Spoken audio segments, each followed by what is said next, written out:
عمران خان کے بیٹے قاسم اور سلیمان پاکستان میں کیا کرنے آ رہے ہیں؟ بانی تحریک Pakistan P T I Imran Khan نے اڈیالہ جیل میں توشہ خانہ 2 کیس کی سماعت کے دوران بانی نے اپنے بچوں سے رابطے کی تصدیق کر دی۔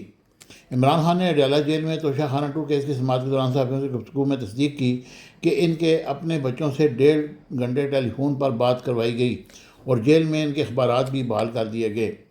بانی پی ٹی آئی نے کہا کہ بچے صرف مجھ سے ملنے پاکستان آئیں گے، میرے بچے سیاست یا احتجاجی تحریک کا حصہ نہیں بنیں گے۔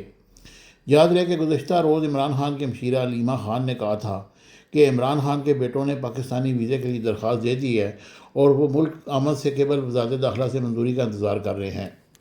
علیمہ خان نے social media platform X پر ایک پوسٹ میں کہا تھا کہ چند روز قبل سلیمان اور قاسم نے لندن میں پاکستانی ہائی کمشنر ویزا کے لیے درخواست دی اور سفیر نے بتایا کہ وہ اسلام آباد میں وزارت داخلہ کی منظوری کے منتظر ہیں۔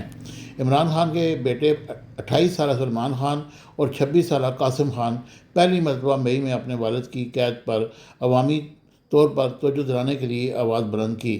گزشتہ ماہ علیمہ خان نے کہا کہ عمران خان کی رہائی کی مہم کے تحت دونوں بیٹے امریکہ جائیں گے اور پھر پاکستان آئیں گے۔ دونوں بھائی پھر امریکہ گئے اور وہاں پاکستانی قانون سازوں سے اپنے والد کی قید کے معاملے پر ملاقاتیں کی۔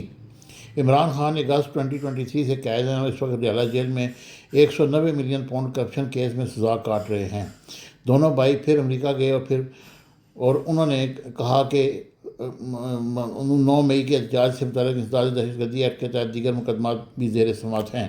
علیمہ خان پہلے بھی کہہ چکی ہیں کہ دونوں بیٹے یقیناً پاکستان آئیں گے کیونکہ ان کے پاس نادرہ کا اوورسیز پاکستانی شناختی کارڈ موجود ہے اور وہ پاکستانی شہری ہیں۔